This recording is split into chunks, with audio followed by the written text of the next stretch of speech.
안녕하십니까. 일용직 노동자입니다. 오늘은 2022년 11월 1일입니다. 며칠 전 이태원 참사가 있었던 3일이 지났고요. 고인의 명복을 기원합니다. 그리고 저도 오늘 현장에서 일을 하고 있는 일용직 건설 노동자로서 제가 다니는 현장도 노동자 한 분이 한 보름 전에 개전공이죠. 전기 관련되어 있는 우리 같은 노동자가 그 안전벨트를 착용을 하고 그 개전 고압선 옆에서 그 개전 선로를 깔기 위한 그 트레이라고 해서 이제 전기선이 가는 라인을 설치하는 용접 작업 중에 그 고압 분전반 옆에서 작업을 하다 보니까 우리가 안전하기 위해서 안전벨트를 차잖아요. 안전벨트에 있는 안전고리라고 있어요. 생명줄 같은 걸 걸게 되어 있는 안전고리가 고압선 단자에 접촉이 되면서 감전으로 인해서, 중태에 계시다가 인공호흡기를 차고 한 보름 정도 계시다가 오늘 사망을 함으로 인해서 저희 현장은 올스톱이 됐습니다. 그래서 근무 중에 퇴근을 했습니다.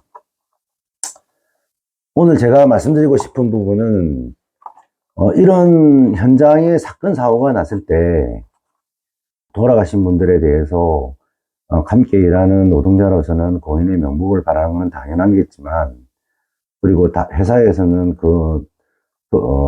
산재 사고나 사망 사고를 일어나게 된 그 회사의 어떤 책임을 지기 위한 모든 행동을 취하는 것은 당연한 거인데요. 제가 오늘 말씀드리고 싶은 거는, 그러면 사고와 무관한 그 현장 내 사망사고나 중대재해 사고가 나면 그 현장에 있는 모든 업체는, 그러니까 A 업체가 사망사고가 났는데 A부터 Z까지의 업체들이 있단 말이에요. 모든 업체가 작업 중단을 하게 됩니다. 기업들은 일을 못하기 때문에 공기가 지연이 되고, 그리고 공기 지연 일을 못하기 때문에 또 일을 하고 있는 노동자들이 뿔뿔이 다 흩어져 버려요. 네, 그러한 문제들이 있고, 그러면 당장 현장이 멈췄는데 노동자들은 갑자기 일자리가 발생되는 게 아니었습니까? 그래서 일자리를 또 찾아서 흩어지는 상황들이 벌어집니다.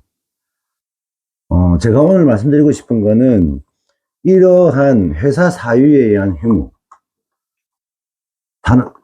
근로기준법에 회사 사유에 의한 휴무일 경우에는 노동자에게 70%를 지급해야 된다. 임금의 70%를 지급해야 된다라는 법규가 있습니다.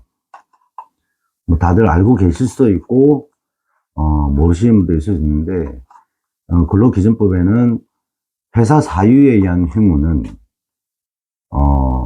우리 현장 노동자는, 현장에서 일을 하고 있는 노동자는, 내가 회사 휴무 이전에 받던 월급의 70%를, 정상 근무 일정, 월요일부터 최소한 금요일까지에 대해서는 70%를 보장을 받아야 됩니다. 물론 주차와 월차까지도 다 받아야 되죠.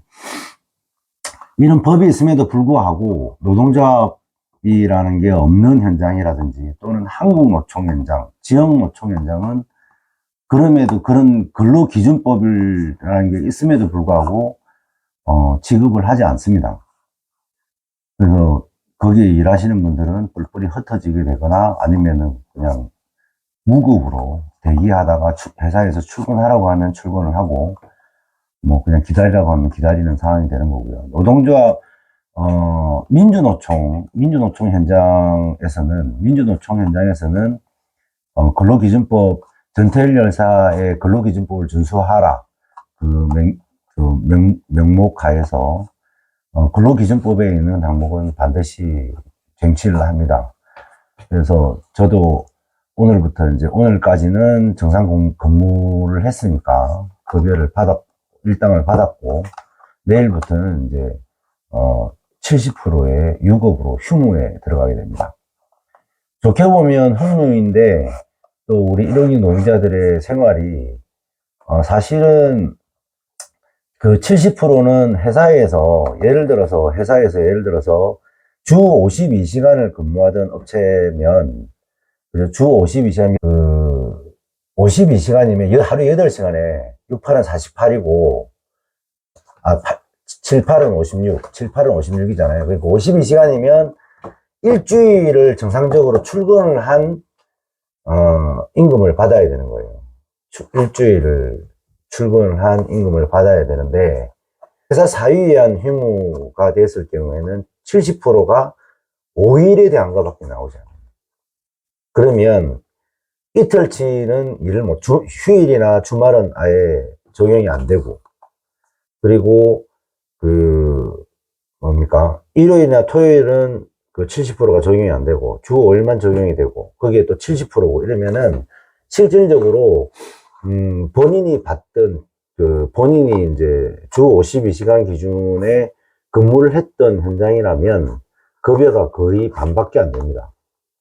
한 달을 만약에 회사 사유에 의한 휴무를 했다고 하면 한 달의 급여가 나의 잘못이 아니고 회사 사유에 의한 잘못임에도 불구하고 50% 정도밖에 받지를 못하는 상황이 벌어집니다. 네, 이렇게 현장에서 사건 사고가 발생을 하면 회사도 큰 피해를 입고, 그리고 우리 함께 일했던 노동자들도 큰 피해를 입는 상황이 벌어집니다. 그래서 항상 현장에서는 안전작업을 해야 되고요.